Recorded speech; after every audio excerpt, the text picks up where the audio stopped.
You have to go deep down inside yourself and pull out victories. Playing them, they make you see how far you're willing to go to win a basketball game. And the question we have to ask ourselves is, how bad do we really want it?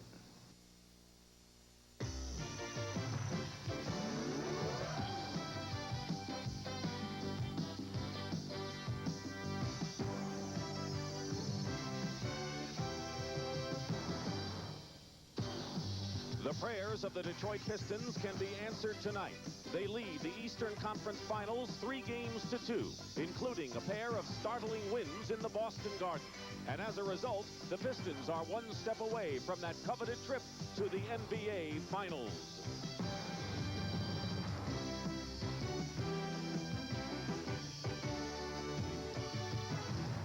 When you look into the eyes of the Boston Celtics, you find a team rich with pride and character, a team bound by a glorious tradition, and a team that will battle down to their last ounce of energy. They have risen to the occasion so many times before, and tonight, facing elimination, they must rise once again.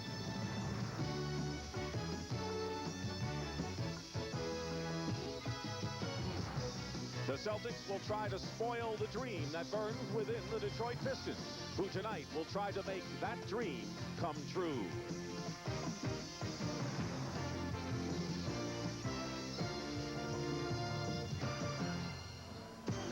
Earlier tonight, sunset at the Silverdome as CBS Sports continues its coverage of the 1988 NBA playoffs.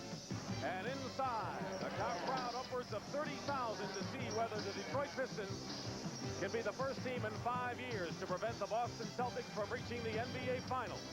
Meanwhile, out west, tomorrow afternoon on CBS, the 7th and deciding game between the Lakers and the Dallas Mavericks. And good evening, everyone. I'm Dick Stockton, and there's nothing complicated about this one. Isiah Thomas said it best. Do we have what it takes to win? There's going to be great human drama unfolding tonight at the Silverdome because we have a team that has been knocking on the door, getting closer and closer, seeing whether they can finally upend the Boston Celtics, a team that has made a living out of playing in adversity, coming from behind. That has been their history. Although the Celtics do have some problems, their two starting guards, Dennis Johnson and Danny Ainge, have strained backs. Neither of them worked out with the team today, but both of them will start this game. Right now, let's go to my partner, Billy Cunningham, with Celtics coach Casey Jones. Casey, with both guards injured, does this change your game plan or your rotation of players? I don't know. I talked to Dennis and Danny before we came out here and said, well, let me know if there's a problem, but they are going to start. They may have to sit on the bench for a couple of minutes, and more than that, they may get cold and have to go back in again, but that's something I'll have to judge. If we have that kind of movement, them coming out after 4 minutes, going back in after 2, then there's going to be a problem there somewhere, so it's something I have to deal with. Well, thank you, Casey. And down to Pat O'Brien with Chuck Daly. All right, Billy, thank you. Coach, your team started out slowly the last couple of games. What are you going to do to change that? Well, we've got to push the ball, I think, a little more on what we call our sideline, get it up the floor a little bit quicker, because primarily they were running the clock down on us, made it tough for us to get into a play. Secondly, we've got to be more intense defensively early. The last game we were not. Are they going to be emotionally ready, knowing that Ainge and DJ are possibly injured? They'll probably be 110%. I've been through all that before. We don't believe anything about that. All right, Coach, thank you. Okay. Dick, let's play some ball. Billy, the Celtics have had a horrendous shooting series, in particular Larry Bird, but we all know that Larry Bird can do a lot of things to help the club. What do you see him doing tonight to help this team? Number one, he's got to show the leadership. He's got to come out and establish something for the Celtics, because then everyone else on this team will follow. This place is primed. The Silverdome is going wild as the Celtics, with their backs to the wall, going against the Pistons in Game 6.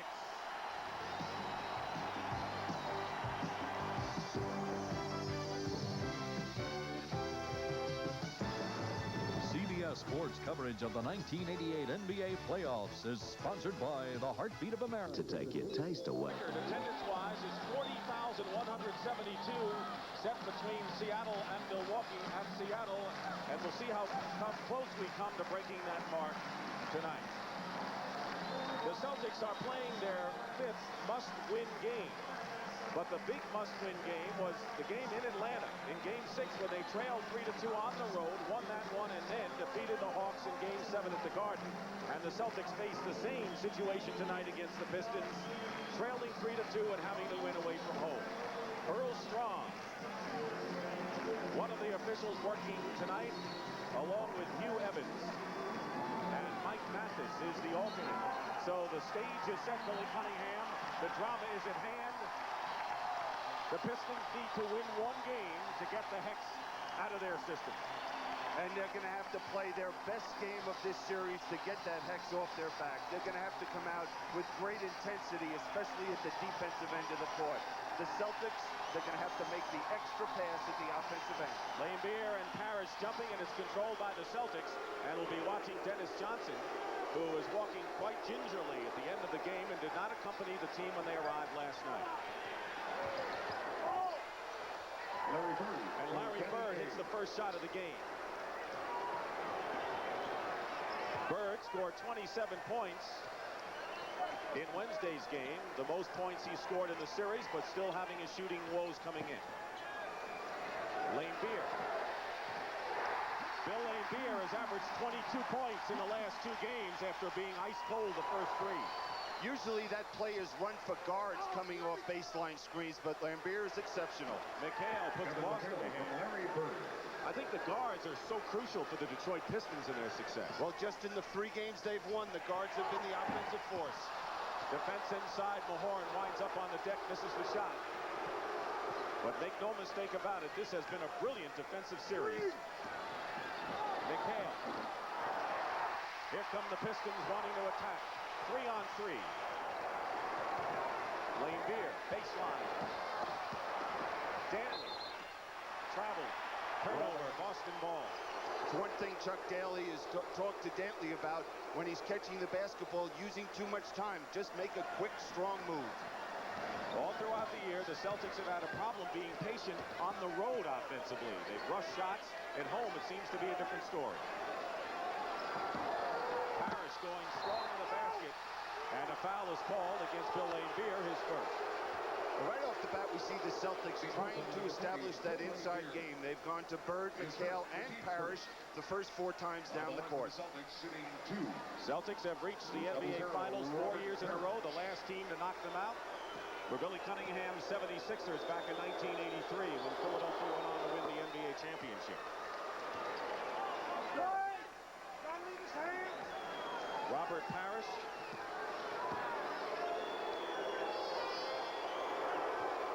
Hits the free throws. A year ago in Game 6 in the series, Parrish was suspended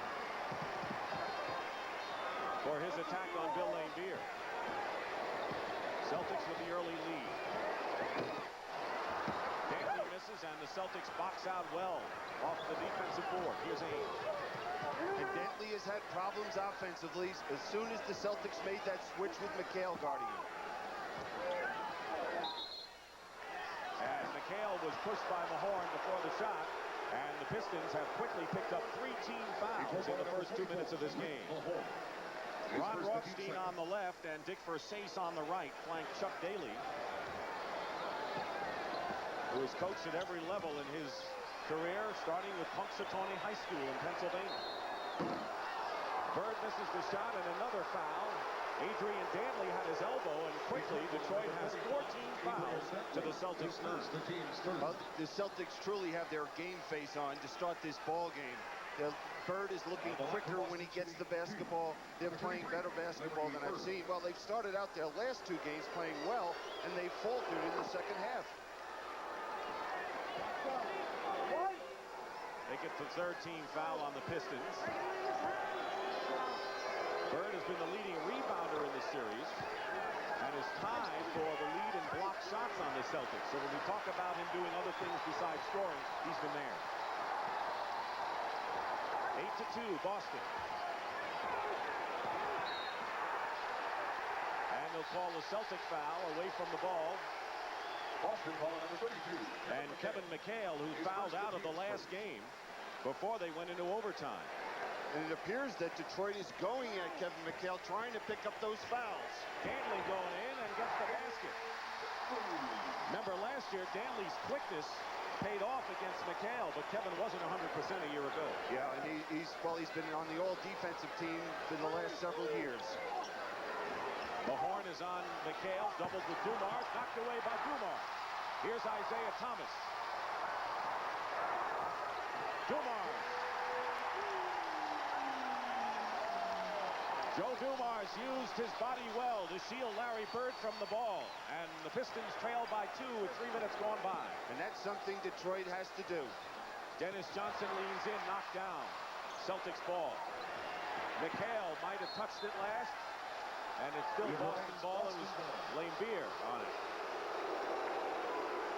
When Detroit is at their best, they're very aggressive defensively, creating some turnovers, and that allows them to get out into the open court. McHale goes up. Lambier didn't move, and McHale lost it to Lambier. Dumars. 8-6 Celtics, 8:39 remaining in the first period. Dick Stockton and Bill Cunningham, Game 6. The Celtics need a victory to send it to Game 7 Sunday afternoon. Now the man that the Celtics also have to get started is Danny Ainge. Parrish is short with it. Ainge crashes the boards, and a loose ball foul called against the Celtics. It's Ainge. Now here's the Detroit defense. Mahorn just battling inside against McHale. He puts that ball on the floor. There's Lambier giving the help. He just loses the basketball.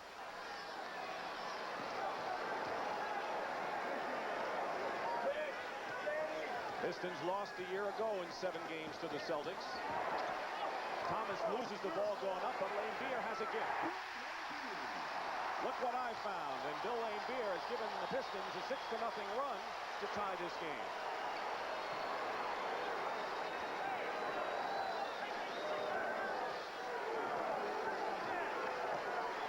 On the shot clock.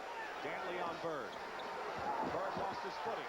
Dennis Johnson follows up and gets the basket. What a warrior Dennis Johnson is. Yeah, you know, he just got hurt in the last ball game, and this is going to be a game that might be the people that survive win. An offensive foul called against Joe Dumars of the Pistons. Robert Parrish twisted his ankle on that play. 20-second timeout, the Celtics call, and Robert Parrish is limping. Right in the middle of your picture is Robert Parrish. Let's see what he does. Looked like he stepped on Mahorn's foot and twisted his ankle. You know, Billy, a year ago, the Celtics really had injury problems with foot injuries to McHale and Parrish. They weren't 100%. Bird wasn't right.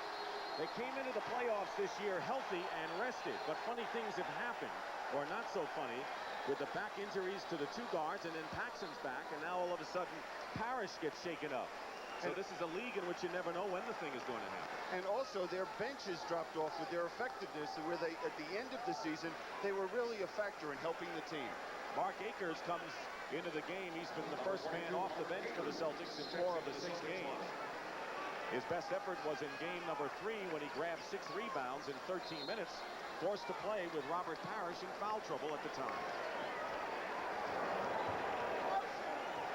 Celtics ball in a 2-point lead. The Pistons haven't had the lead in this game. Now defensively, the Pistons do not have to worry about Akers. Bird, Ainge the rebound. All he's going to do is bang, try to get to the boards, get some cheap baskets, and be physical. Lambier trying to slough off, but it doesn't help as McHale gets the feed. Well, that's the play the Celtics run all the time, with Bird curling around the screen, and that time he caught the Pistons defense cheating, and he found McHale. Lambier pops again, hits again. 3 for 3 for Bill Lambier. 2 of those shots from outside as Bill Lambier, now the leading scorer, and Robert Parrish still worked on at the Celtic bench. McHale with a great feed from Bird. He's getting good low post position. He's getting exceptional position, and Mahorn is allowing him to go to the baseline on that side of the court, and he's just going to eat him up alive. Vinnie Johnson will replace Dumars, and the foul is called against the Detroit Pistons. So all eyes are on Robert Parrish, who now has ice on his knee. has hurt his knee, and Pat O'Brien is around the Celtic bench with a report. Pat? Thank you, Dick. Right behind the Celtic bench, as you can see, Robert Parrish is in a lot of pain. What happened was he got a bruise, a very bad bruise, apparently, to his left knee on the outside of his knee. They've iced it up. The Celtics doctors can't give any conclusive report right now. They say that he is in pain. They're going to let us know in a few minutes, and of course, we'll let you know.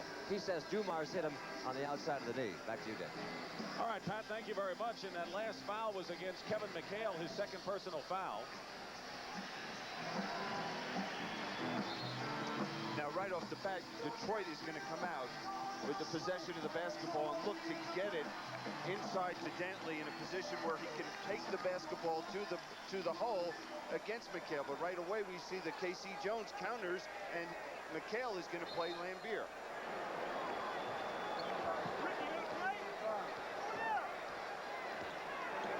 Four-point lead for the Celtics. They had it up to 6. Detroit has not had the lead yet. Low post Mahorn against Bird. Out of bounds. And it's Boston's ball.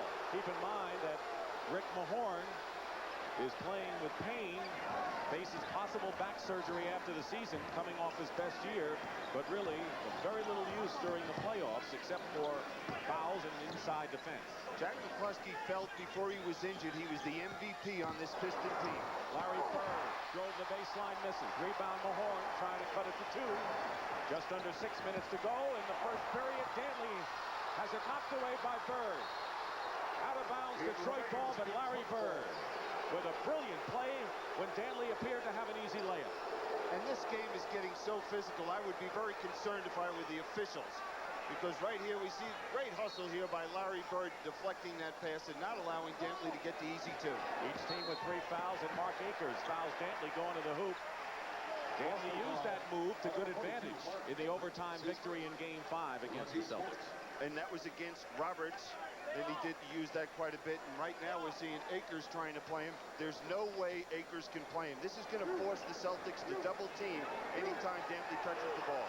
Next Boston foul will put him in the penalty. Still 14-10. They isolate Dantley against Akers. Dantley misses a short jumper. Vinnie Johnson making Dennis Johnson work to bring it up. Double team on McHale and a foul. Quick release by Kevin McHale. And Vinnie Johnson commits the foul. Each team now with 4 team fouls. The line for Boston shooting 2. Number 32, Kevin McHale. The key to that play was McHale beating the double team. He was so quick. As soon as he touched the basketball, he made that move. John Sally about to come into the ball game for the Pistons. And what has been the story is McHale misses the first one at the Pistons when they've had the quick lineup with Sally and Dennis Rodman. They have bothered the Celtics the most with that combination. And you see Mahorn gingerly going to the sideline. Just another face this Piston team can show the Celtics. Now they'll be able to get out and run. McHale misses both free throws. He's been shooting 81% coming in. And again, Detroit trying to cut it to 2. Thomas finds an opening, blocked by Akers. Mark Akers contributes with a good defensive play inside.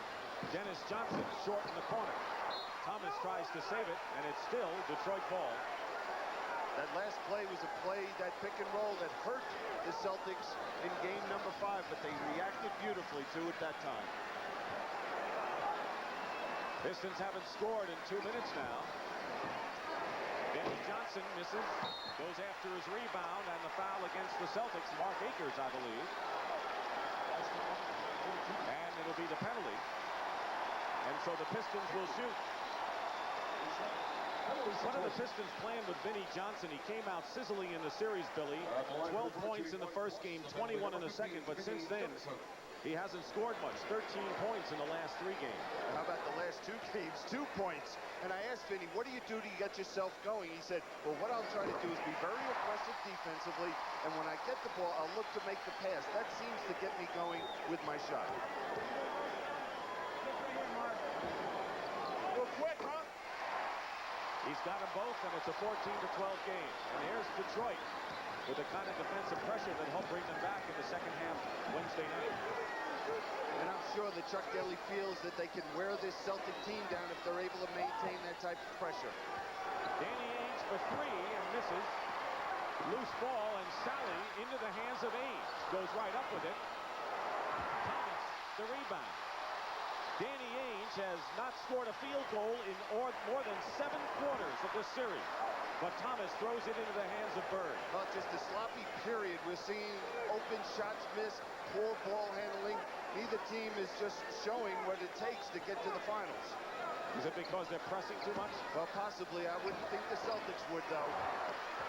Akers follows up on McHale's miss, so Mark Akers coming in for Parrish, who was shaken up with a bruised knee, has made contributions at both ends of the floor. And that's the way he's got to contribute. Get to the glass. Pistons have missed 6 straight shots. Dantley brings an end to that drought. I just can't believe Casey Jones can go very long without having to double-team Adrian Dantley matched up against Akers. Again, McHale in the low post, stripped away by Sally. Chance for Detroit to tie it up. Thomas nearly did, and the Celtics pushing it up. Ainge and Bird follows the basket, counts in a foul. Watch the defense on McHale. We'll see the last time against Mahorn, he was able to go baseline. They force him to the middle, and there's the turnover.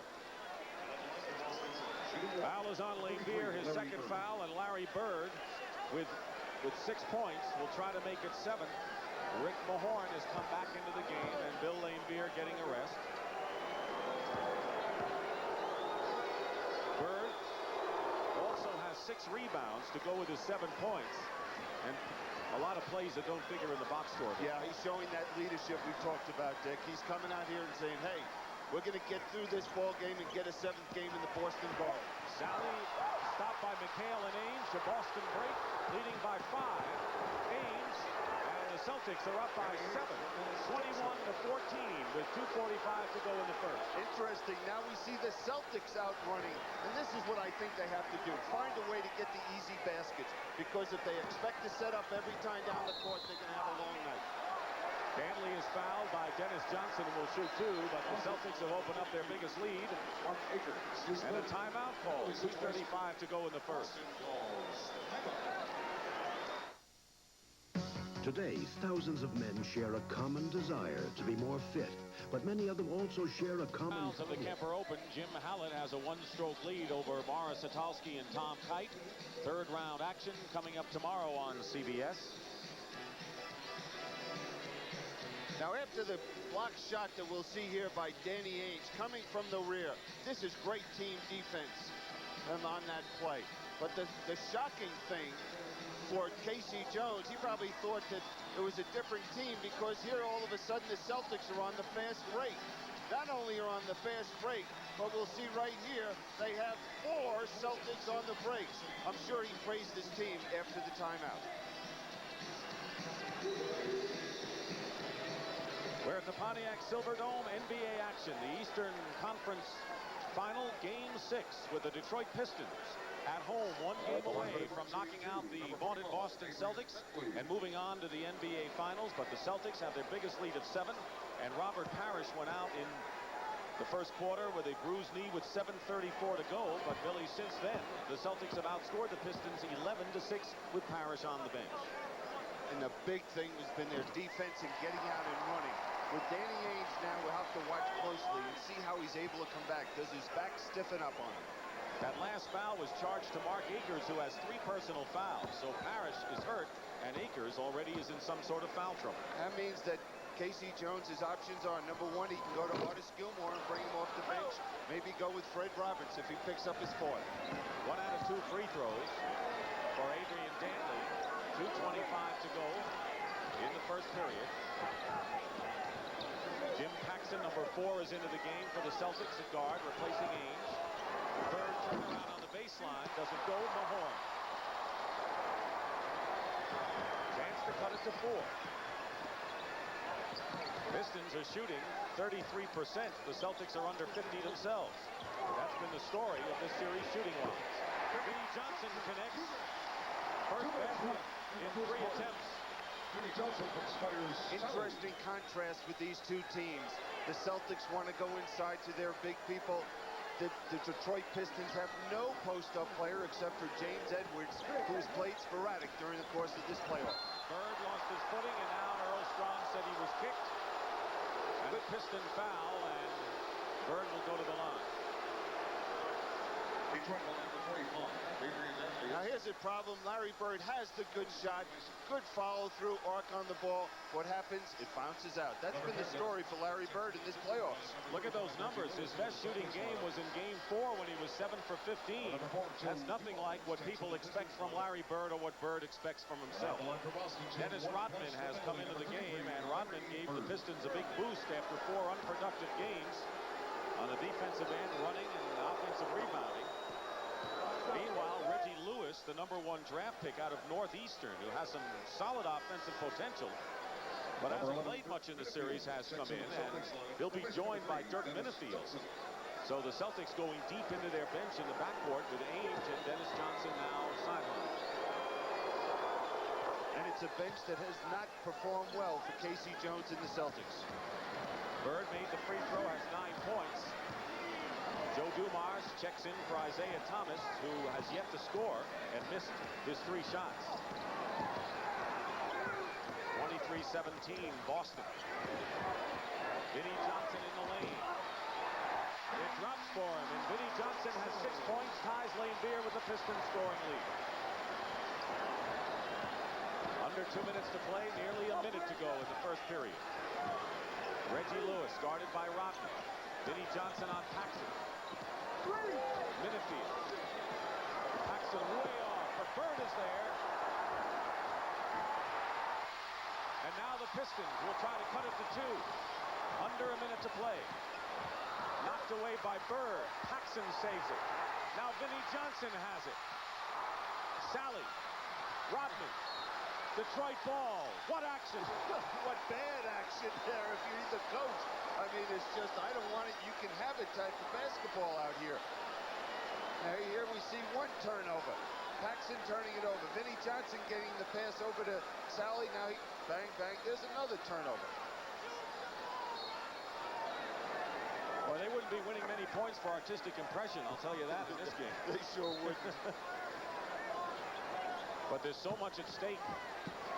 That keeps it from being kind of a joke, really, when you see the way they're kicking it around. Well, neither coach was laughing about it. Inside, and Rodman is fouled by Reggie Lewis is first. Quickly, let's go to Pat O'Brien. Pat. All right, Dick, standing behind the Boston Celtic bench once again with a medical report. Surprisingly, Danny Ainge is back. Now hurts more than DJ's. They're both on the bench. They both have heat packs directly on their back. They're concerned about them. Gilmore, I can't... not Artis Gilmore, but Robert Parrish, I'm sorry. I can't give you any more information on him. His leg still hurts. They're waiting for the ice to set in. Let's go back to Dick. All right, Pat, it looks like you're going to set up a camp over there behind that Boston bench. Starting to look like a soap opera. Hope he brought you a sleeping bag. Reggie Lewis with the foul, and Rodman misses both free throws. It's legion what Dennis Rodman's problems have been from the free throw line. He is 36% in the playoffs, 3 for 11 in this series. Paxson short for the baseline. McHale follows up. 21 seconds to go. It's 25-19. The Celtics, they have led all the way in this first quarter. Oh, it's been the McHale Bird show at the offensive end for the Celtics. 17 of their 25 points scored by Bird and McHale. And Minifield got Dumars, who will go to the line with 6 seconds to play. The Celtics have done a number on the offensive glass against the Pistons and have outscored Detroit that way 11-2. Since the opening game, however, overall, the team with the rebounding edge has lost every game. Try to figure this game out. You know, as a coach, you go into any playoff series or any game thinking, you know, if I can control the boards, hey, that's the most important phase of the game.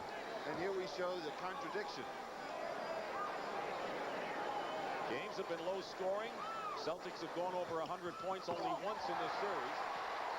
Dumars brings the Pistons to within 4. Reggie Lewis with 5 seconds to go. McHale in at the buzzer. And that's the end of the first quarter with the Celtics needing a win, leading the Pistons 25-21. Will return after this word from your local station. Shooting, that's been the story here. In fact, both clubs have been under 50% on the series, but the offensive rebounding story for the Celtics, and that's why they have their lead right now. That was a frustrating period for the Celtics, and here we see Robert Parrish leaving the arena. And boy, that's scary because we know what kind of guy and competitor he is, as he showed us last year during the course of the playoffs. But the Celtics had so many easy open shots and didn't convert. Artis Gilmore has come into the ball game. He, 17-year veteran, has averaged 5 minutes in the series. Mark Akers has 3 personal fouls, played well in reserve of Parrish. Though as we start the second quarter, it's Vinnie Johnson and Joe Dumars at guard, Sally Rodman and James Edwards in for the first time for Detroit.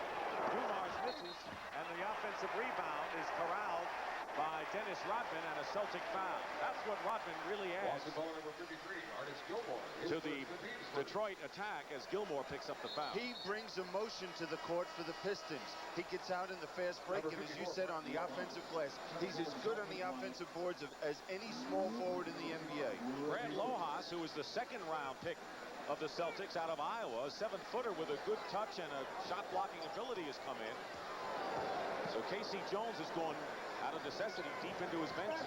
Right, just feels that this big lineup that he's seeing with Detroit, he needs to counter. Vinnie Johnson.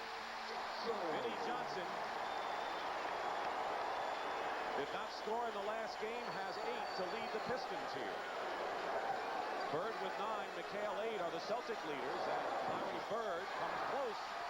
Not that time, and now you see Lojas' ability as a 7-footer to get that ball, and he'll jump it up. Now that's 3 shots we've seen Larry Bird open, easy shots, not able to put him down. I mean, it's got to be so frustrating for the guy because he's working out there at both ends of the court. Bird is 2 for 7 from the field. He has said that he breaks the game down in a quarter, so if he has a rocky first quarter, he hopes to do well and maybe turn around the numbers in the second. Detroit trailing by 2, looking to tie it up. Dumars does.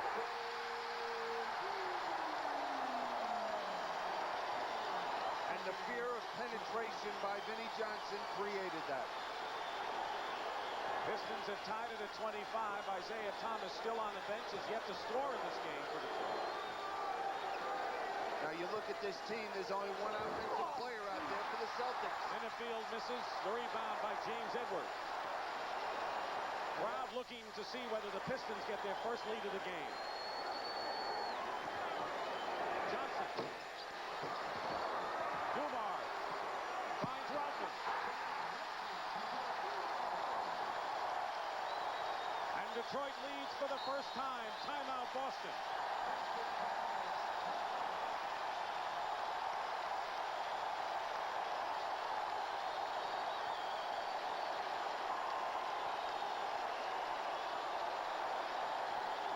The Celtics only 1 basket in the last 5 minutes.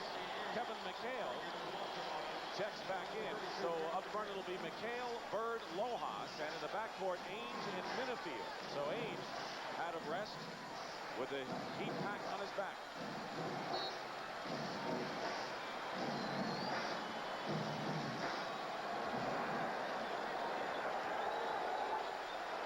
Bird doubled with Dumars and Rodman, and Minifield lost the ball. 3-on-2 break, Detroit. Vinnie Johnson. 10 points for Vinnie Johnson. Leads all scorers. The Celtics have to be very cautious because emotion plays such a big part of this game. This crowd is in a frenzy. McHale gets fouled. Edwards and Dumars covering. And the foul is against James Edwards as Dennis Johnson checks back in. Tomorrow it'll be the Dallas Mavericks, who have won their 3 home games at Reunion, against the Lakers, who have won 3 at the Forum. Tomorrow's game on CBS, 3:30 Eastern time from the Forum in Los Angeles. Dennis Johnson hits the shot. I doubt we'll see Dennis Johnson or Danny Ainge going to the bench again for the Celtics. Johnson's shot broke a 10-0 run by the Pistons.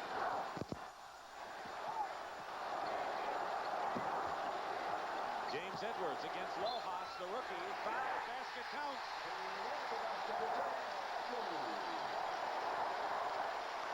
What an impact James Edwards, acquired from Phoenix, has given the Detroit Pistons. He's been quiet the last 2 games, but he was a hero in the first 3 for Detroit when they took a 2-1 lead. And we see the difference in the benches. Vinnie Johnson, James Edwards, Rodman, Sally coming in and being productive. 3-point play by James Edwards, who used to play for Chuck Daly when Daly coached Cleveland. At that time, Bill Laimbeer was the backup and Edwards was the starting center. Pistons with their biggest lead. 5-point advantage. Lojas. He's got a good touch.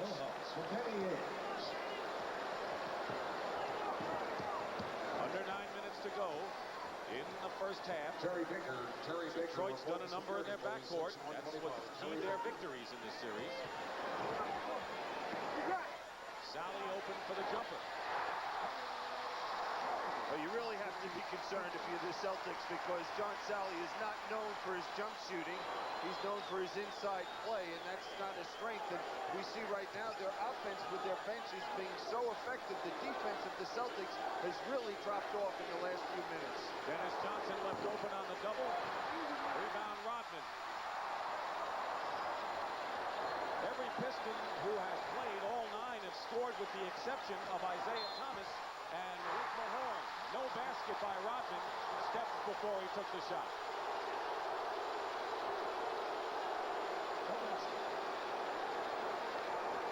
Celtics have got to get the basketball back in the hands of Larry Bird. Bird has taken 1 shot and missed it in the second quarter with 4 minutes gone by. Lead is 5 for the Pistons. They can close out the Celtics tonight with a victory. Dennis Johnson over Sally, and the rebound Rodman. And it looks like Rodman and Sally, and Rodman is shaken up for the moment. Looks like they're ready to run here tonight. Oh, well, this is the big advantage that Chuck Daly has going to his bench. He can go to another dimension. Dumars. Bird finally. Celtics down by 5. Ainge blocked by Sally. Out of bounds. John Sally came out of nowhere to block that shot. It appears though he got a lot of body of Danny Ainge on this play. Let's see if he gets him with his lower body. Well, Danny Ainge created a lot of that contact. Vinnie Johnson goes out of the ball game, leading with 10 points to lead the Pistons. And Isiah Thomas, who has yet to score and missed 3 shots in the first quarter, has come in. What a luxury. Isiah Thomas 0 for 3 in the game and a 5-point Piston lead. It really is a luxury, and Vinnie Johnson is really getting a big plus. Danny Ainge missed. Thomas was all over him defensively. Danny Ainge has no confidence in his shot. Thomas. Dennis Johnson clears it.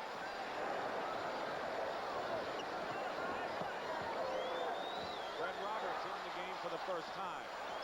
Lojas going to the hoop.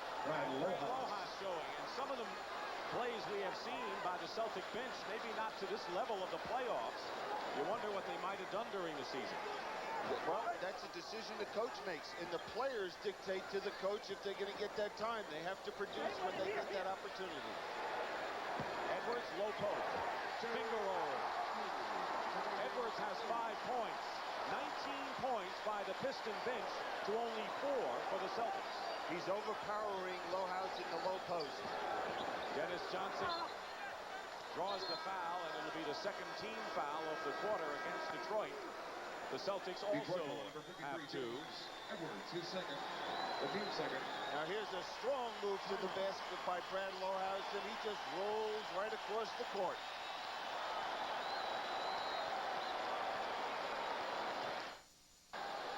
Pat O'Brien back inside the Pontiac Silverdome. You see the Boston Celtics in the huddle there. They are without Robert Parrish. He is in the locker room now doing stretch exercises on his left knee.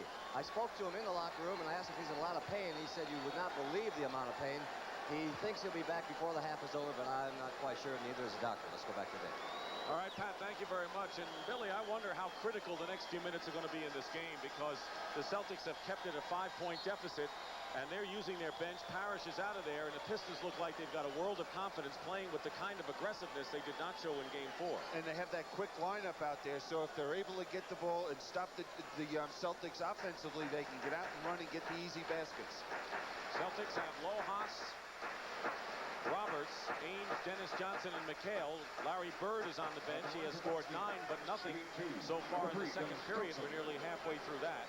And Dennis Johnson is on the line to shoot. It's a wonder what this guy has accomplished on a court.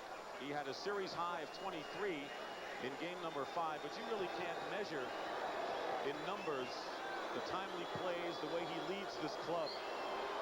He's done it for years with this ball club. You know, so many people say, boy, he's really struggling offensively. Teams were leaving him wide open for the jump shots, and then the big game, and no one leaves him alone. Never missed the playoffs in his career, so he knows the pressure and all that goes with it. Joe Dumars. 8 points for Dumars, and you remember it was Dumars who scored 29 points in the third game of the series. In fact, both of his top scoring games have been against the Celtics, and Parrish is coming back. Roberts. Dumars the rebound. Larry Bird is coming back into the game for Boston. Dantley from Dumars. Before that timeout, Chuck Daly brought his big lineup in, and they're even. The Pistons have their biggest lead.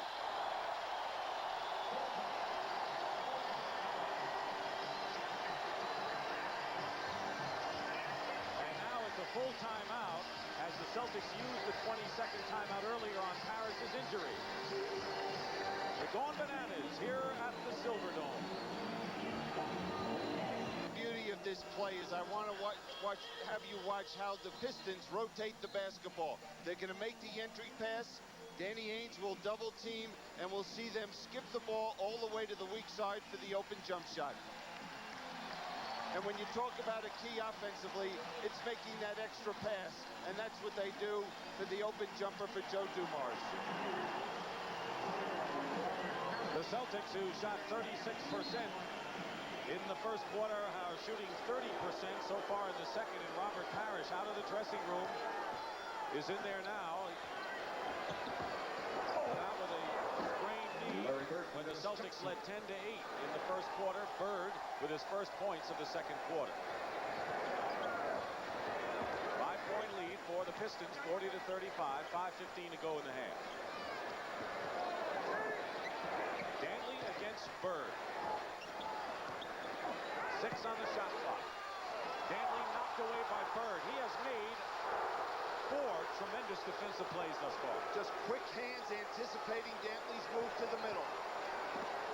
Dennis Johnson open and buries it. Dennis Johnson brings the Celtics to within 3. And amazingly, the Celtics are hanging in. And that's one of the reasons you try to run a little bit and get down the court. You're not always going to get the layup, but right there, DJ gets the wide open jump shot. So does Isiah Thomas, but he misses completely, and a clear turnaround short, and a loose ball foul called against the Pistons. And Robert Parrish is shaken up, and he gave it a great try, but he's got to come out of the ball game, Billy. I wouldn't be surprised if it's not a serious injury to that leg, because Robert Parrish, watching him perform over the years, if there's anybody that deserves a Purple Heart, he's one of them. Edwards' third personal foul. And Parrish is going back to the locker room. Danny Ainge on a runner, short. Dumars clears it. 3-on-2 for the Pistons. James Edwards. The many dimensions and faces of the Detroit Pistons. They can play half court. They can play microwave when Vinnie Johnson is in there, or they can run when they have Edwards and Rodman and Sally, and they're running even without Rodman and Sally. That's the surprising thing. You'd expect them going to set offense with the big lineup. Bird. Ainge misses, and Mark Akers tips it in. Akers playing with 3 fouls, and Parrish continues his walk to the dressing room. Danny Ainge must feel there has to be a lid on the top of that basket. He's 1 for 7 in this game. Dantley with a great inside move on Bird. Well, he's so quick. If you give him an inch, he'd go either way, left or to the right. 9 for Dantley. McHale comes right back, and this has got to be the biggest string of offense we have seen perhaps in this series. And the first 2 points for Kevin McHale in this second period. McHale has 10, Bird 11. Boston foul number 33, Larry Bird. And Larry Bird picks up his first foul as Rick Mahorn checks back in now. Number 34, Rick Mahorn checks back into the Pistons line. Now watch Isiah finding the open man. Now this bounce pass just had to be perfect to come up for James Edwards to handle. Under 3 minutes to go in the first half. 44-41 Detroit. Their biggest lead was 7. Celtics had their biggest lead 7 in the first quarter. You know, the beauty of Isiah in this ball game, he's struggling offensively but showing patience. Dantley missed the layup when he breezed by the Celtics defense. Celtics can cut it to 1. McHale posting up. Now Bird against Dantley. 10 on the clock. Bird misses the turnaround, but there's Akers. Knocked away and stripped away. And here's Thomas. Thomas is yet to hit a shot. He's 0 for 5. Laimbeer hits it. Laimbeer 4 for 4 and 8 points in the game, and Detroit is up by 5. 2 minutes. Under 2 minutes in the half. McHale against Laimbeer. And Laimbeer may have picked up his 3rd personal foul with 1:53 to go in the half. Detroit foul number 42, Larry Bird. That's his 3rd. The team's 4th. Bird going up against an open jump shot. Larry Bird normally buries that shot, but there's Akers coming from the weak side.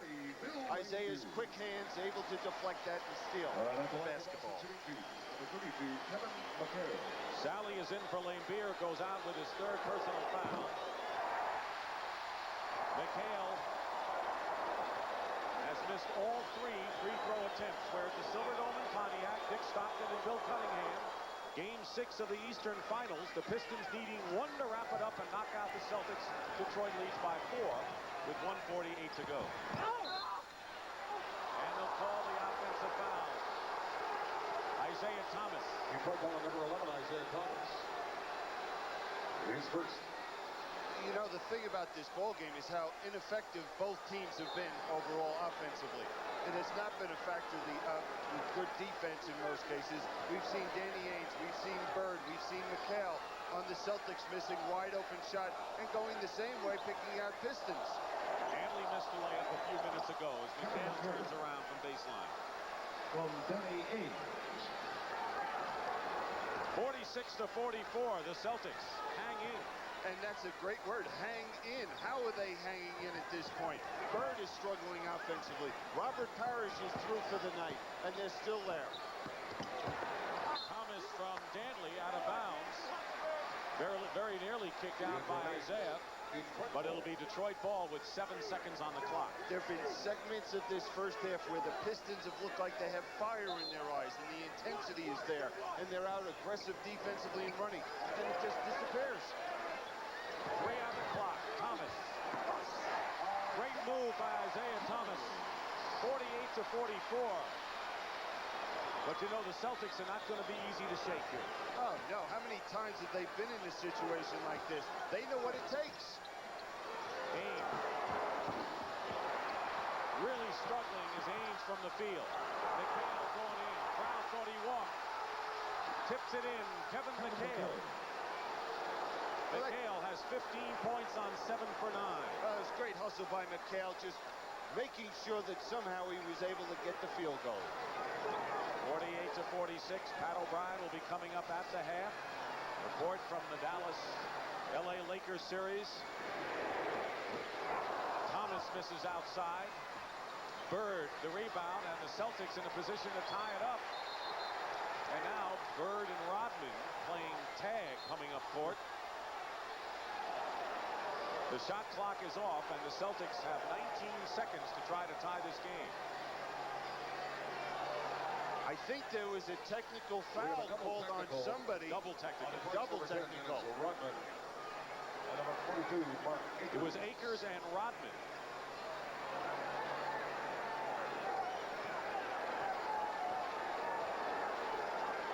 Pistons trailed by 4 after 1 quarter of play.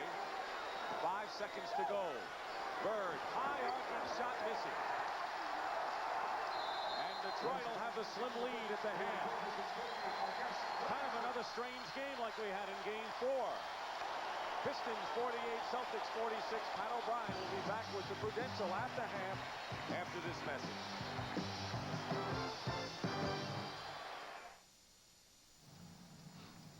The Montgomerys, Jack and Danny, he's having a lot of problems out there with his back, and that's throwing it off. Dennis is doing pretty well with it. Other than that, everything's okay. All right, Bill, and the fact is that the Celtics are only 2 points down. Considering all the problems they've had with Parrish not playing and all of the guys on the bench, I think they're in tremendous position right now. Yeah, and if they could just hit a few open shots, they really have an impact, especially Danny Ainge. He's really struggling from the outside. He is, and so is Bird, who is only 3 for 10 from the field. Celtics shooting 38%. Detroit is 50% in the game. Celtics have had the edge off the offensive glass, but the Detroit bench has really outscored the Celtics by 13. Lane Beer for 3. This is to start the second half.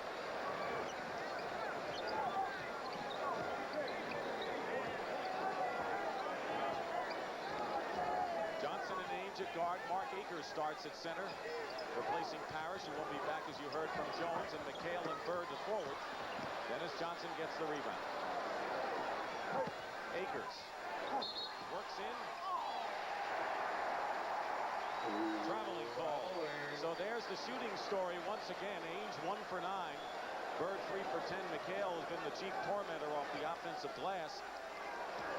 And Detroit's bench has outscored the Celtics 21-8 thanks to Vinnie Johnson's 10 points. Thomas is fouled by Dennis Johnson going in. Surprising to me, we've just started this, and we've only gone a minute into this period, but I don't see the aggressiveness coming out in Detroit. They look like they're not aggressive defensively. They're just strolling through things at the offensive end of the court. Isiah Thomas on the line. Thomas 1 for 7 in the first quarter and only 2 points. McHale leads with 15 for Boston. Bird second with 11. Vinnie Johnson, the only Piston in double figures with 10.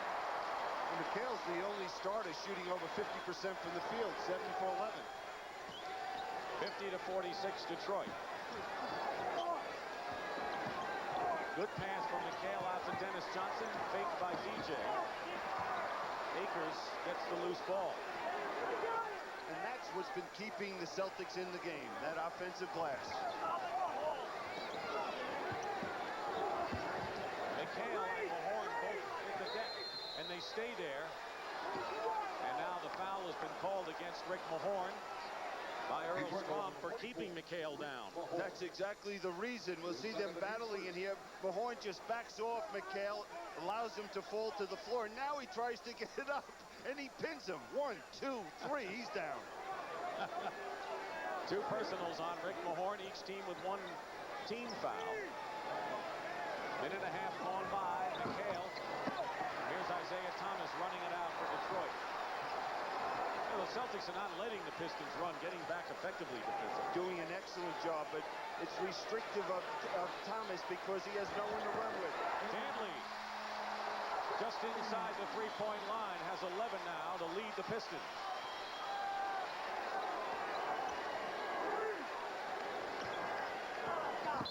Mahorn trying to deny, knocked away last touch by the Pistons. That was great defense down there by Mahorn. He's trailing McHale across the lane. Look at him get around and get that hand out there. Now we talk about the Celtics. There's a guy with a bad back right there for the Pistons, and he's been struggling in the last couple of months with a bad back. Akers inside. Gets the layup. The Boston bench hasn't scored that much, although Akers has scored 6. But they have kept the team in the game. They had to, with a lot of the bench on the starters on the sideline, including Parrish, who's out of the game now. Danley going strong to the hoop. Lane Beer tries to tip it in. Dumars keeps possession for the Pistons. Mahorn low post. Lost it to Dennis Johnson. I can't remember a series where I've seen more quick plays with the hands knocking the ball loose. Bird misses baseline. Mahorn. Is fatigue a factor with the Celtics? You know, you look at Larry Bird, a wide open jump shot. He's missed about 4 or 5 wide open jump shots. That's not Larry Bird. Nearly 3 minutes elapsed in the third quarter. 2 seconds on the shot clock. Thomas gets hit on a drive around Ames. Now there's one thing getting beat one-on-one, but no Celtic came over to give any defensive support to Danny Ainge. McHale, and Mahorn was right on his arm. Foul is on Mahorn, his third. Let's take a look at the minutes that the Celtics starters have played against Detroit compared to a year ago. Look at the difference in those numbers. Dramatic. I'm tired just looking at those numbers. John Sally is in for Rick Mahorn, and it'll be Sally's job to defend Kevin McHale. I can't remember where you had started play 40 minutes per game. All of their starters have, as the Celtics threw the ball away. In the first 2 games, the Pistons had 11 more turnovers than the Celtics, but in the last 3, Boston has committed more miscues. Pick and roll, Thomas to Lambier. Favorite play of the Pistons. Usually Lambier floats out for the jump shot. He's hurt. He landed right on his ear. Biggest lead, however, for Detroit, 8 points. Bird comes right back with a hoop, only his 4th basket of the game. He has 13. 56-50 in favor of the Pistons, who split their earlier 2 home games against the Celtics. Lambier short with it, and the rebound by McHale. Pistons had won 9 in a row over the Celtics here at the Silverdome until Boston won Game 4 on Monday. Home court hasn't meant that much. Dennis Johnson. And it's a 4-point affair, 56-52. Every time you get a feeling that the Detroit Pistons are going to pull away, they come right back. It's either Dennis Johnson or Larry Bird. Thomas against Ainge. Throws it in. 6 of Thomas's 8 points have come here in the third. He might have taken an extra step on that play to the basket. Dantley picking up Bird in a hurry. McHale. By Sally out to Dennis Johnson. Sally the rebound, and he's been the biggest rebounder for the Pistons of the series. And you don't see many people block Kevin McHale's shot inside. I don't remember anyone doing it. Dantley with a patented drive to the hoop, nothing doing. Ainge pulls up. Still struggles. Dantley the rebound. Ainge is 1 for 10 from the field. He is mired in a terrible shooting slump at the worst possible time for Boston. You know, that first period, he asked to come out. His back was hurting so much. Less than 6.5 remaining in the third. Adrian Dantley. He'll have that shot all day long because Kevin McHale isn't quick enough to come out and play him out on the court. Dantley leads with 13 points, and the old pros are starting to go to work for the Pistons. Now watch John Sally, his timing. You know, sometimes you get a piece of a shot, but bam, he knocks that back to half court. 7 tomorrow, 3:30 Eastern on CBS. Brent Musburger and Tom Heinsohn will be at courtside at the Forum for the deciding game of that series. Meanwhile, Billy, I've got to ask you, that as connected with the Miami Heat, you've done a lot of work, you're associated with them. The news today that the Utah Jazz have refused to give the Miami Heat permission to talk to Frank Layton as their coach. Your thoughts? Well, if I was involved with the Utah Jazz, I wouldn't let anyone talk to Frank Layton because of the great success that team had.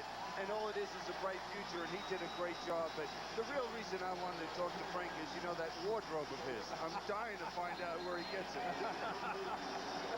You're a smart cookie, you are. Celebration at the Silverdome. Well, premature, but they're having a blast in Detroit, where the Pistons have matched their biggest lead of the game, leading 60-52 with 6:20 remaining in the third period. I'll guarantee you this is the largest crowd ever for an NBA playoff game.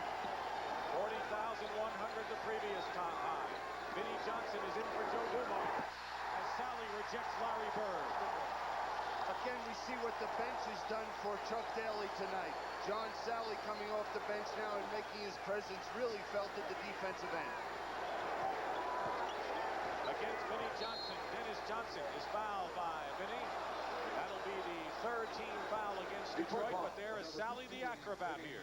And this is where most shots are blocked, coming from the weak side. Now, John Sally, what he could have done is just gotten a piece of that, kept it in play, and possibly recovered it himself. Celtics shooting 30% this quarter after a 38% half. They have not come close to 50% yet in this series in any game. And they led the NBA in shooting percentage. Haynes fires it up, long range, and misses everything. Pistons can open up their biggest lead of the game, 10. Well, what Danny Ainge has to do is get a few layups in transition basketball to get himself going. 8 on the shot clock. Pistons are far away from the hoop. 4 seconds, and Thomas loses it to Larry Bird. Again, another steal. Dennis Johnson. Now Sally picks up McHale, doubled and tripled. And he travels. Good, quick defensive switching by the Pistons. Now what we're seeing is the aggressive defense coming from the Pistons. They're reacting to each other. In the first half, I thought the Celtics missed good shots. Now it's the defense. And look at the shooting. Only Kevin McHale has been more than respectable for the Celtics starter.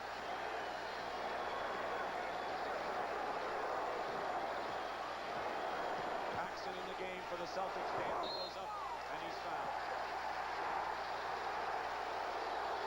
And exactly what happened. He hit those 2 jump shots. Now McHale has to come out and play him out on the court, and he's able to drive to the basket using his quickness. Bird's second foul. Number 45, Adrian. Second team foul on Boston. And Danley can give the Pistons the 10-point lead they haven't enjoyed yet.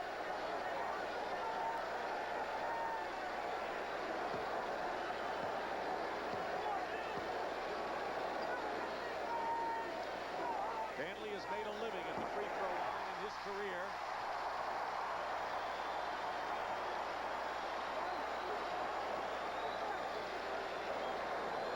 He has 14 points. The only game he scored 20 in the series was in the second game of the series. The thing that's impressed me the most about Adrian Dantley throughout this series is his defense. We've talked about the missed shots by Bird, but Adrian Dantley's had a lot to do with it.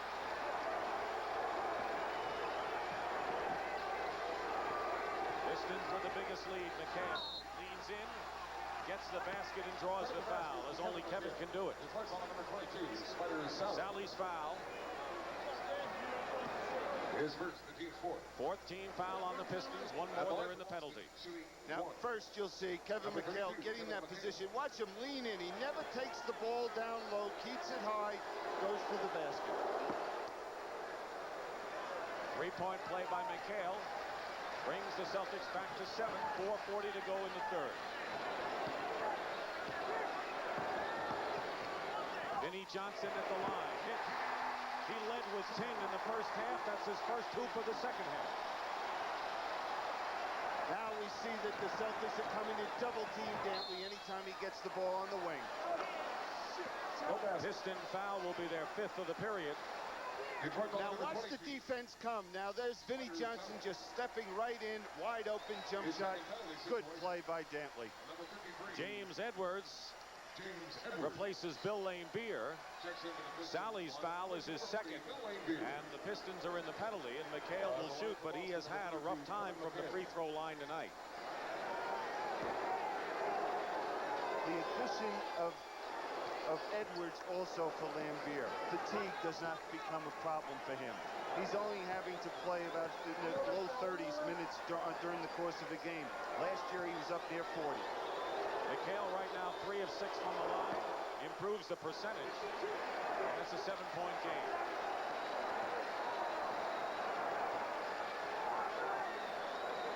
Bailey said if the Pistons don't win this game, I'm not going to go back to Boston with them. Vinnie Johnson. He's off and running now because he shot that one right over Kevin McHale. Bird against Dantley, and Dantley gave him the inside, and he missed the layup. What frustration you see in Larry Bird right now. Sally fighting for the offensive rebound, tied up. And a technical foul called against John Sally. He did not like the jump ball call by Earl Strom, and he'll pay for it. It's one thing having emotion, but you can't pick up technical fouls in games like this.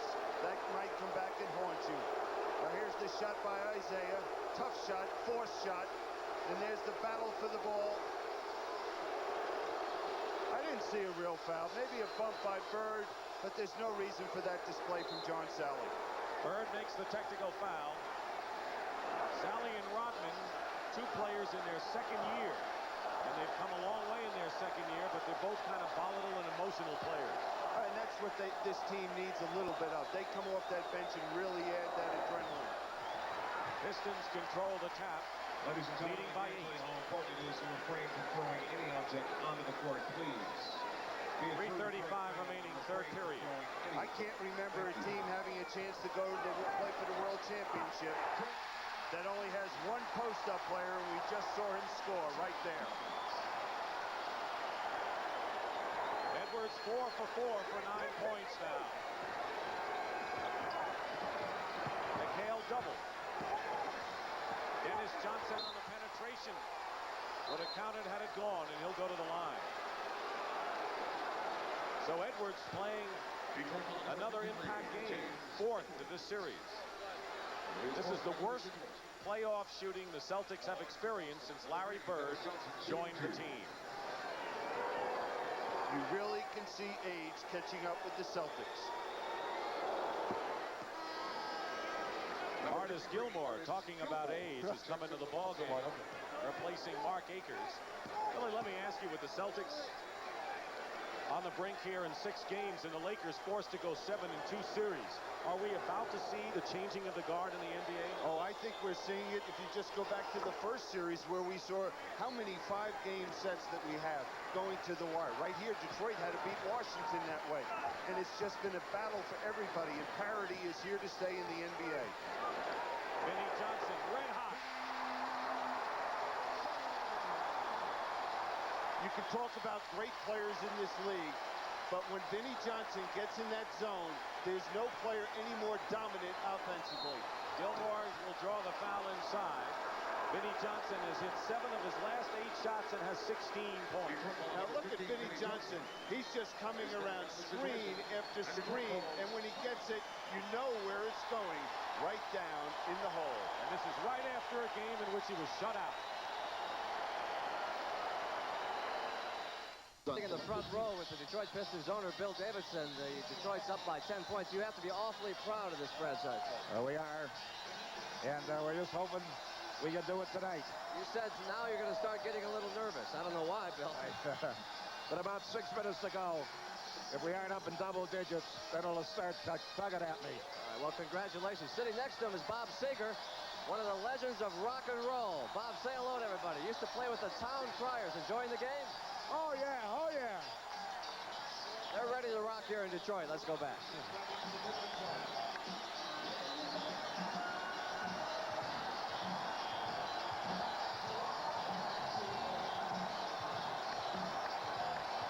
There's the shooting story, and overall in the game, Detroit is 54%.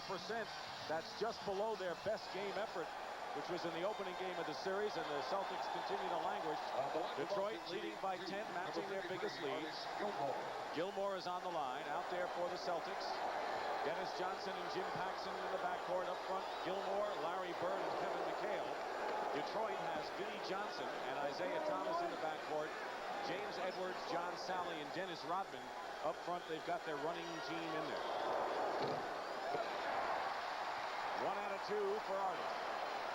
Detroit will come down, milk it as long as they can with Vinnie Johnson coming off the baseline screens. Sally setting a screen.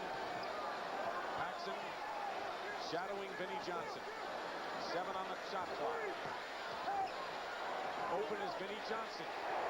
Bad guy to keep open. How does Paxson leave Vinnie Johnson, the guy that's lighting it up? He was with him, body to body, until there were 4 seconds to go on the shot clock. And he went over to give some defensive help. He has to stay home with Johnson. Vinnie Johnson has hit 8 of his last 9. 18 points. McHale. Bird the rebound. Blocked by Sally. Paxson. New clock, Boston. McHale swoops in. Kevin McHale now with 22 points is the game's high score. They just keep hanging in there. It's the offensive rebounds that have been keeping the Celtics in this ball game. Minute 40 remaining, third period. Pistons led by 2 at the half. They're up by 9 right here. Off the screen, Johnson goes right by McHale. Sally, foul.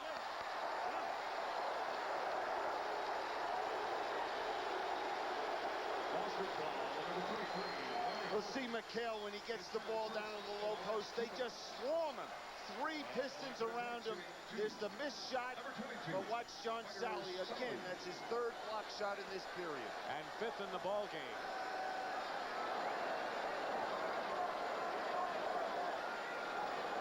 Bird picked up his 3rd foul, and Sally is shooting.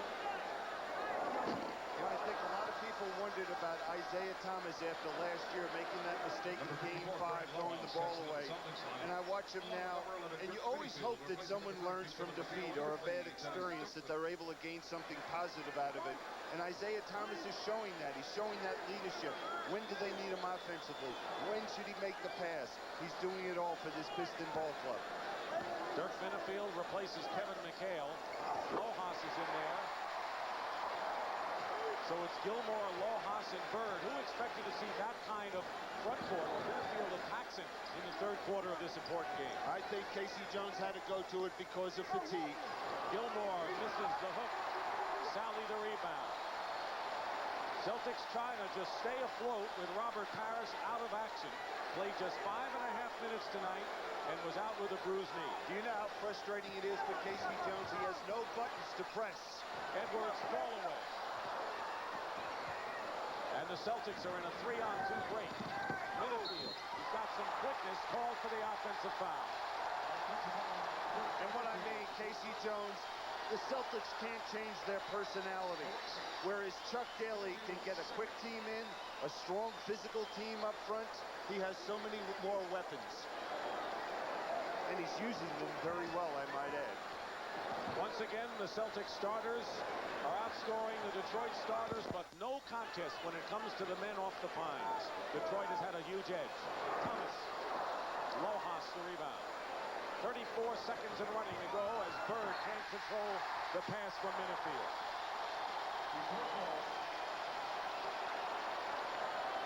I think this group that you're looking at and Bird on the court knows now what kind of an uphill climb the Celtics may face in the 4th quarter. They're going to need a performance from Larry Bird or another Celtic, just like Game 7 against Atlanta in the 4th period. Loose ball, Sally picks it up, and it'll be against the Celtics. Their 15 foul, and the Pistons will shoot. There's another example. Loose ball, who's the quicker team? We see John Sally and the Pistons being quicker to loose balls. Gilmore's foul as Rodman gets instructions from Chuck Daly. Kind of looked like Rodman was giving Daly instructions there.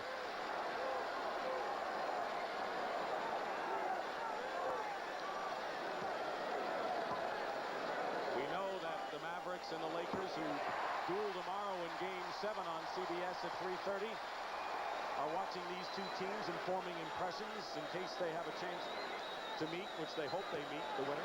Oh, contrasting styles. We see, for the most part here, a very physical, slow-tempo ball game with these 2 teams, whereas out in L.A., we'll see them getting up and down that court. Biggest lead of the game for the Pistons, and it couldn't come at a better time with the final seconds of the 3rd period.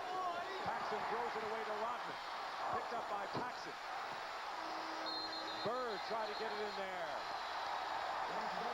The crowd's going wild as the 3rd quarter comes to an end. And you can see Bill Laimbeer wants it. Pistons 75, Celtics 63, and we'll return to the Silverdome after this message and a word from your local station. CBS Sports coverage of the NBA playoffs continues at the Silverdome. Dick Stockton and Bill Cunningham, and what is Chuck Daly thinking about? More important, what do you think he told his team after 3? Well, what he told his team is, hey, you guys, we have a chance to make history. And what we got to do is come out. If you think you've played hard in the first 3 periods, now we got to go after them. What a great chapter this could be in the city of Detroit sports history. One of the great sports towns in America, no mistaking. Right. But Lojas hits the open jumper. Bird on the bench. He has scored 14 in the game. An impressive record for the Detroit Pistons when they're up after 3. Stake, trip to the NBA Finals if the Pistons can win here.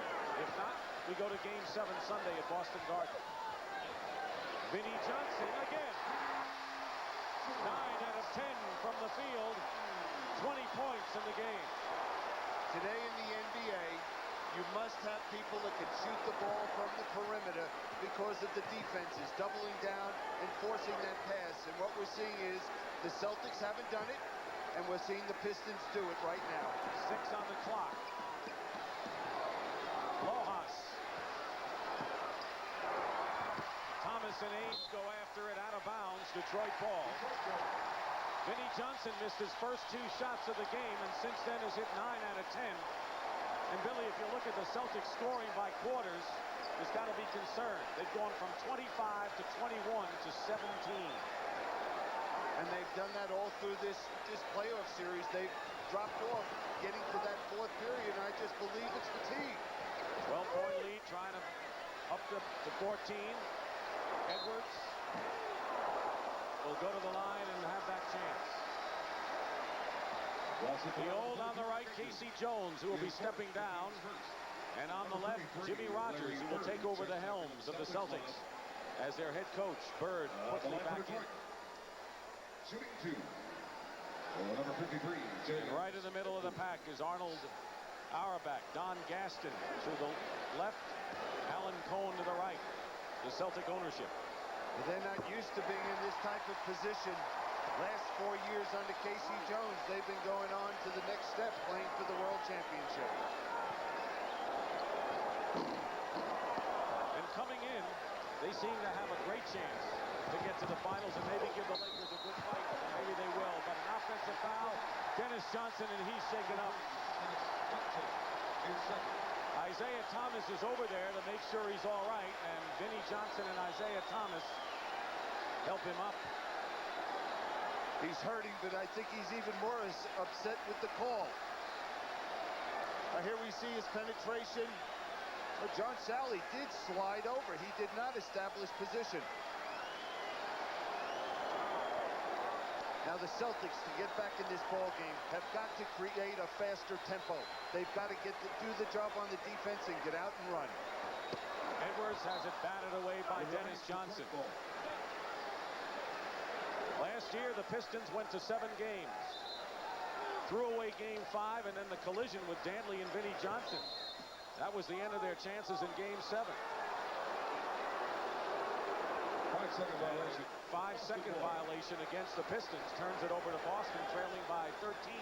2 minutes going by, 4th quarter.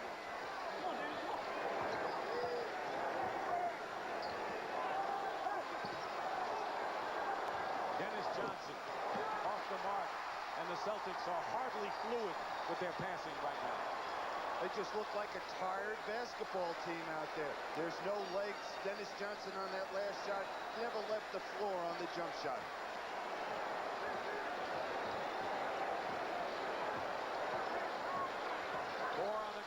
Sally off the glass. Wild misses. Another rebound for Larry Bird. He's got 12. That's matched his series average. McHale fouled by John Sally. And that'll be his 3rd. His 3rd. Pistons by 13 and a timeout with 9:17 to go, 4th. They're up by 13, and here's why. Look at the rousing shooting percentage differential, and throughout the entire game and series, Detroit has had a huge advantage with their men coming off the bench. You know, the Pistons have completely changed their personality from 3 years ago as a ball club. Known as an offensive club, as you can see right there, what they averaged during the course of the 1986 playoffs, and see where they are right now. It's just hard to believe, and I think a few reasons. Number one, they've learned what it takes to win. Number two, a trade by Jack McCluskey, getting Adrian Dantley for Tripucka and Benson, and of course Rick Mahorn up in the front. They became a physical, more determined defensive ball club. And here's an original, a Motown original, Stevie Wonder, here in the crowd tonight.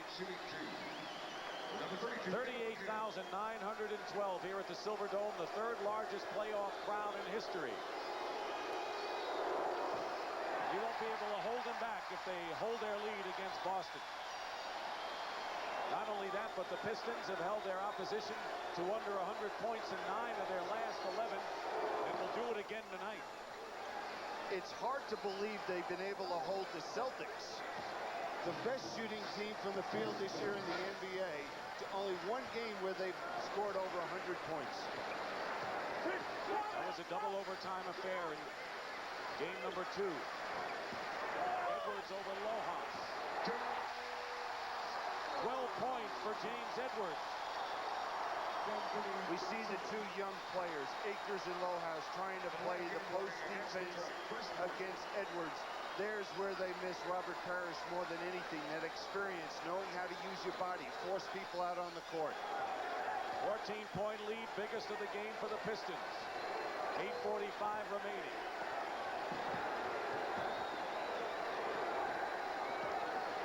Bird has scored 14, none here in the quarter. Lojas misses. A big concern for the Pistons. They can't stop playing basketball now. If you remember last year in Milwaukee in the 7th game against the Celtics were down by 7 points with 4 minutes to play and came back and won that ball game. Tension is everywhere. And you saw in that turnover, that's the kind of things you can do to let a team back in the ball game.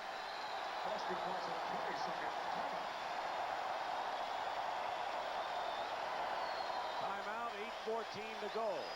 And a 14-point lead for the Pistons. Tomorrow, third round action in the Kemper Open comes your way on CBS Sports at 1:30 Eastern Time. Followed by Game 7, Mavericks and Lakers. Home court has been the deciding factor in this series. And they played excellent basketball there 2 games ago in the Forum, and I'm sure Pat Riley feels that's the way they have to play to win that series and move on to the finals. And John McLeod's got to keep his fingers crossed that team comes out mentally tough, and if they're not, they're going to get beat by the Lakers. And who will the winner face? Well, it could be the Detroit Pistons if they hold their lead. They're leading 3-2. And a victory here with 8:13 to go will eliminate the Celtics and send the Pistons to the NBA Finals. Look at Chuck Daly on the sideline. Dennis Johnson fights his way inside on a feed from McHale.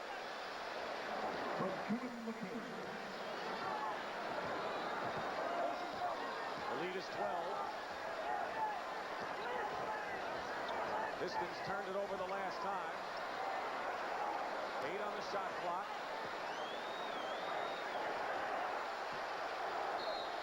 Whistle. Edwards draws the foul, and now Dennis Rodman and Lojas under the basket going at it. This series has been free of this kind of stuff pretty much until now. I couldn't see what started the play watching the action with Edwards with the ball, but you hate to see anything like this happen in the game. I wouldn't be surprised if we don't see the officials throw a couple players out of this ball game. Mike Mathis, who's the alternate official, has come onto the floor to talk things over with Earl Strom. Don't forget, he's an observer as the third man on the side. And Rodman already has a technical foul in this ball game.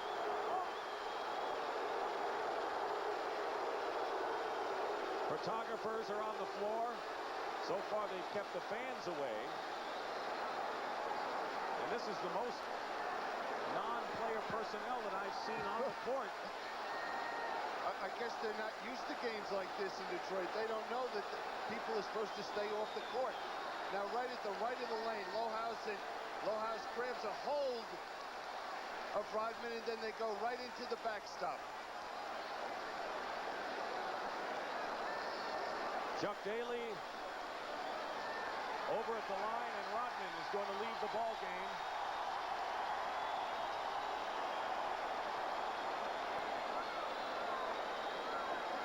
You hate to see something like that happen during the course of the game, but I think the officials made a statement right there. They're not going to tolerate anything like that, and if it does happen, you're out of the game. Brad Lohaus will also leave. Thrown out for fighting, and Lohaus is escorted off the court.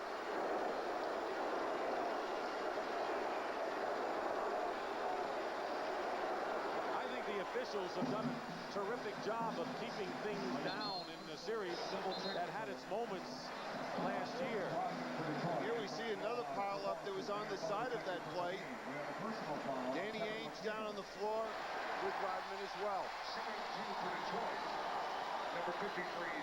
Edwards will go to the line. He had a personal foul as well, and both players were ejected. McHale committed the foul, and Edwards will go to the line. You notice where Dennis Johnson was. He's sitting over there saying, hey, I can get a few minutes of breathing time here and be ready for the last 7 minutes of this ball game.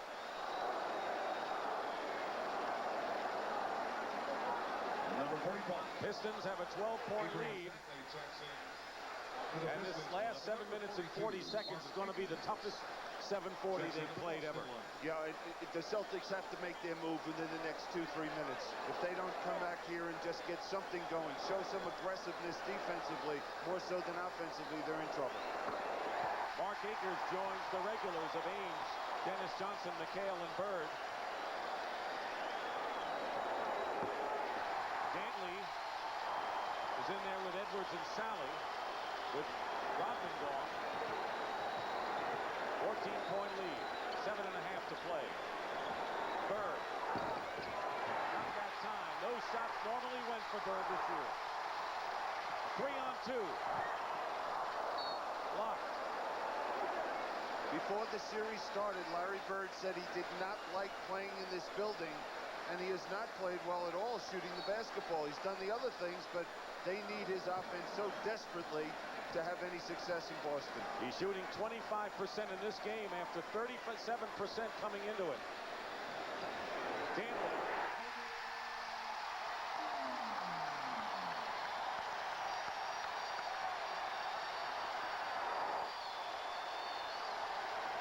Pistons with the biggest lead. Bird misses inside, gets the rebound and is fouled. And hits the deck. He is going full out, all out, regardless of what the scoreboard shows. Desperation time for him.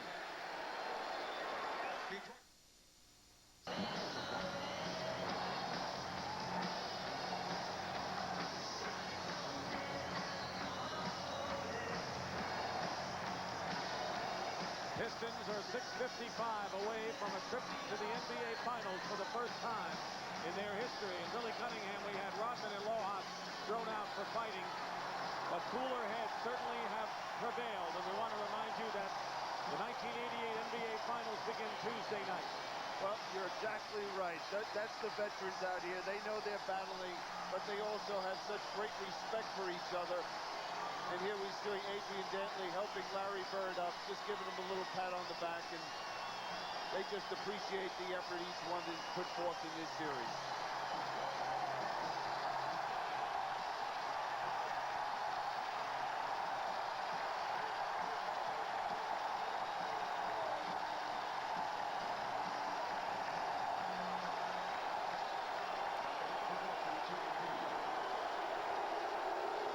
Johnson with 20 leads the Pistons. Dantley has 17. Bird misses the free throw. Things just aren't dropping for Larry Bird in the Detroit series here. Nor for the Atlanta series as he misses two. He's just had a terrible series, and you know, you think back last summer what he did, working on that weight program, losing some weight, getting himself ready for the season, and right now it's not showing. It hasn't paid off for him in this series or the Atlanta series. Vinnie Johnson, rebound, Akers into McHale's hand. One great quarter Larry Bird had was the fourth quarter, and that was a masterpiece against the Hawks in Game 7 of the semis. Bird still going strong, draws the foul. Detroit ball number 53. James Edwards, fifth foul for Edwards, who has scored 14 points off the bench. Now, one of the problems the Celtics have right now, being down at this point, they don't have the quickness at the guard position to go pick you up full court. They might look to go to some trapping situations, full court or half court, to try and create a turnover or two. Fact is, Billy, they don't have the team they want out there. Robert Parrish out for the game. They've got Reggie Lewis and Mark Akers. That's not the people they want at this time in this kind of a crunch game. Oh, no question about that. But again, Casey Jones has no options. Dantley going to the hoop, lays it in. Notice that Thomas and Laimbeer continue to look up at the clock. We're halfway through this fourth period. That's how close the Pistons are. Reggie Lewis blocked by Vinnie Johnson. McHale is fouled. And of course, this could be Casey Jones' last game as head coach of the Boston Celtics. He's reached the finals, as you mentioned, 4 straight years here. And no one has appreciated him. There's Jim Rogers, who will take his place. But when you coach an excellent team, as he has it over the last 5 years, you never get the respect that he should have gotten as a coach. He'll get it as soon as he retires, I guarantee you.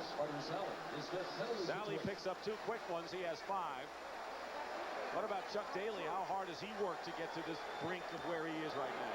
I think Chuck, he probably has slept maybe an hour and a half throughout this whole series.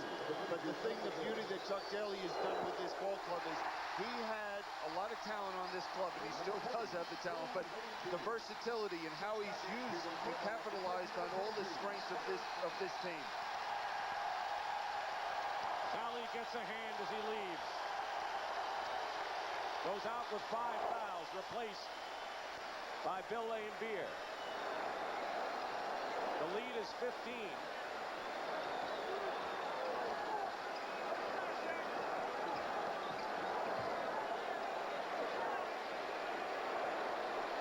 Dantley. The problem is now 2 guys are in a zone. Vinnie Johnson and Adrian Dantley. You just can't stop both. 88-71, McHale clobbered inside. But the difference between the Detroit Pistons tonight, leading 3 games to 2, and on Monday when they led 2 games to 1, is that they came out tentative. They didn't believe that they had a chance to win. They let the Celtics come to them. They played an ugly game and ended up losing by a point. And they came out with a far better head tonight in this 6th game.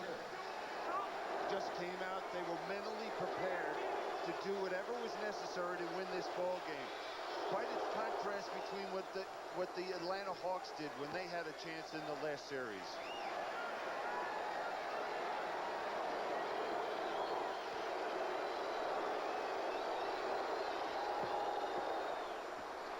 Richard Rogo, call your 15-point lead. There's the time remaining in the 4th.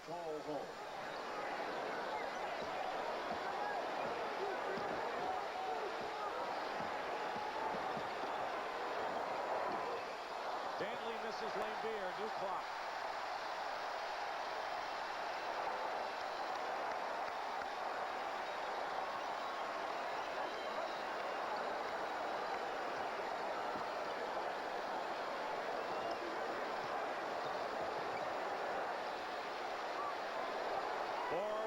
Seconds on the clock. Edwards on Dumar's miss, and he's fouled.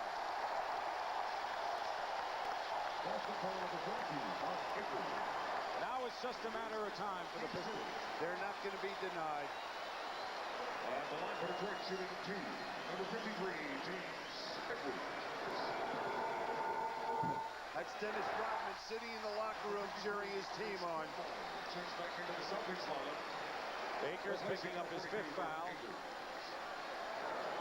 He goes out, Gilmore in. One free throw for Edwards, who has 15. His best game of the series.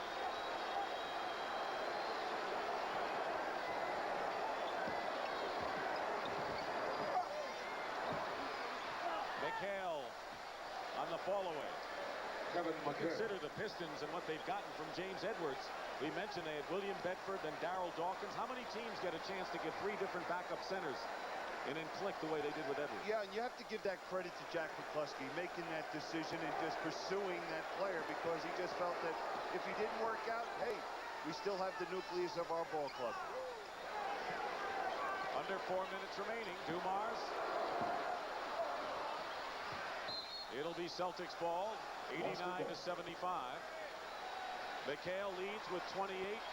Bird 16. Dennis Johnson 14. They're the only Celtics in double figures.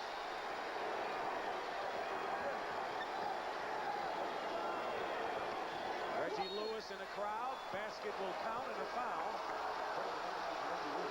And the Celtics now are 12 down. And Chuck Daly doesn't act like he's on the brink of winning anything. Chuck won't relax until this game is all over. Reggie Lewis shoots 1. Reggie Lewis.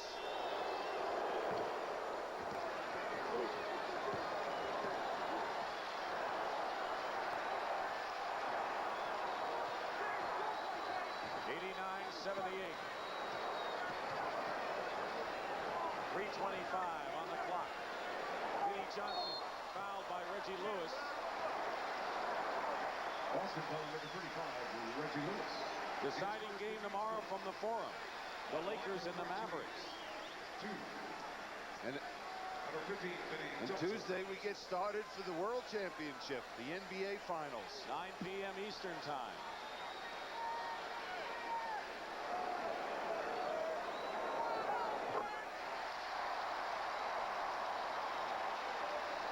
In the 7th game, as we told you earlier last year, Vinnie Johnson and Adrian Dantley collided.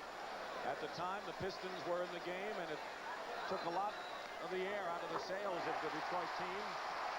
And the Celtics went on and won that 7th game. The Pistons doing their best to prevent a 7th game this time.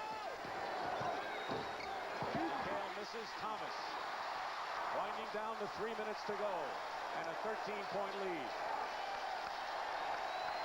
Chuck Daly very fortunate to have that man with the basketball right there on his club. As soon as things started going the other way, he brought him in and things have settled down. Vinnie Johnson again. What a game for Johnson. 10 of 14 from the field, and Dennis Rodman holds court. 93-78. Dennis Johnson buries a 3. He keeps going, doesn't he? It's tremendous. Right. He won't quit. I'm sure he's got a few more years in him. Pistons using as much of the clock as they can.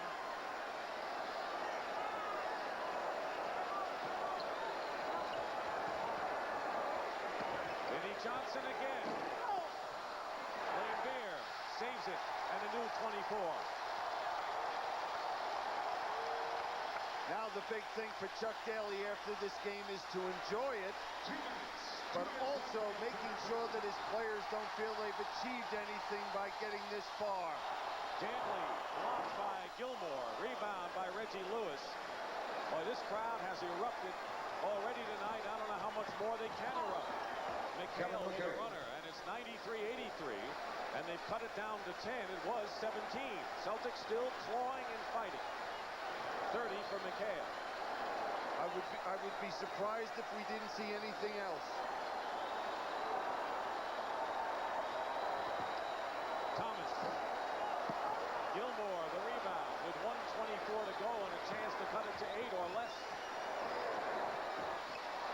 McHale gets the basket and a foul. And now the Pistons and their crowd are subdued. It's a 93-85 game.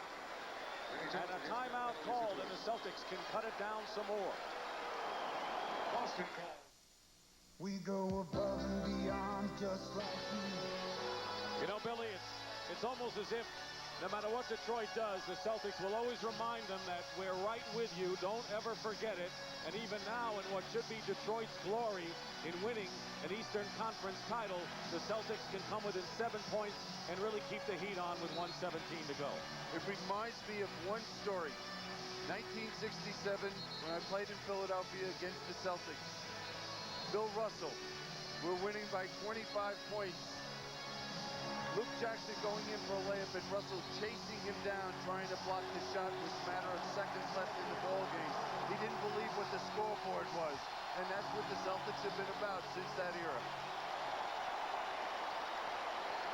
Celtics have outscored the Pistons 14-5 since the Pistons established their biggest lead of 17. Number 32, Kevin McHale. McHale will be on the line to shoot one with 1:17 to go. Pistons already in the penalty, and the next foul for the Celtics will put them into the penalty. There's the timeout story. Kevin makes the free throw, and there's pressure by the Celtics full court. You rarely see it. They got no choice, though. 93-86. Vinnie Johnson, now Lane Beer. Edwards to Dantley, blocked by Gilmore, and here come the Celtics. They can cut it to 5 or less. Dennis Johnson misses a 3. Lane Beer to Thomas, under a minute to play.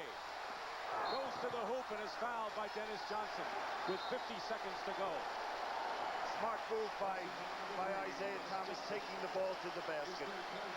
He had that 2-on-1 situation. Dennis Johnson had no choice. Imagine what the reaction would have been if Dennis Johnson hit that 3. Yeah, especially when we felt that this game really was over a few minutes ago, but they've hung in there. Fred Roberts has replaced Larry Bird, who goes out with 16 points. McHale goes out. And the white flag has been thrown in by Casey Jones. Are you surprised at these moves right now, Bill? Yeah, with Isiah missing that foul shot that doesn't keep him in there. If anything can happen at this point in the season, there's only 50 seconds more. What the heck? Let the players play it out. The bench is in for Boston. Gilmore lays it in with 40 seconds to go, and it's a 6-point game. From Reggie Lewis. And we talked about Casey Jones leaving and retiring. I wouldn't be surprised to see this be the last game in Artis Gilmore's career. Well, the Celtics are going to go out like champions. Make no mistake about it. Roberts the rebound, but hail to the new Eastern Conference Kings, the Detroit Pistons, finally. 31 years it took them.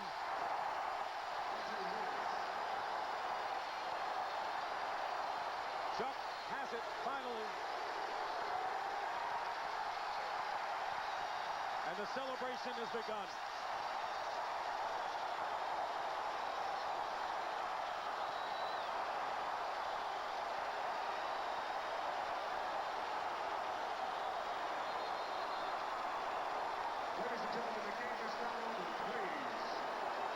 The court is littered with cameramen and other people, fans getting on there. We still have 3 seconds remaining, and now the players are trying to tell the cameramen to leave, and the Celtics starters and those not playing are leaving the floor now.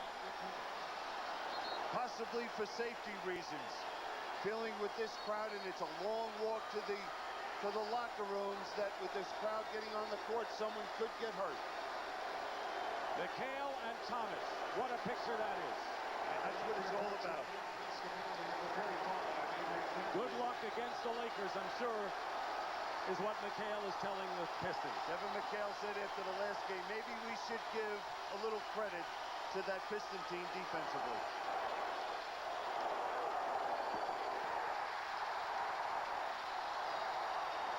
Maybe among the best defensive efforts we've seen in the playoffs in a long time, Bill.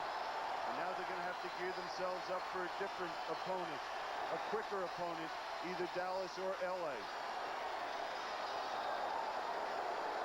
The game's over. Detroit wins.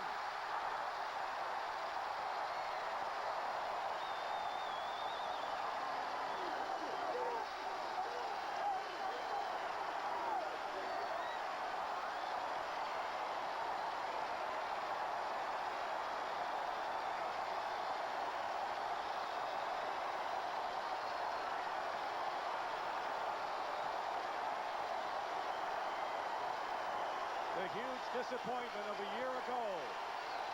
Blowing the 5th game, losing in 7. All erased from the minds of the Detroit Pistons.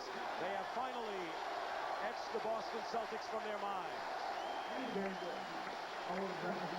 Jack McCloskey, the general manager, and Chuck Daly and his staff. 95-90, the final score.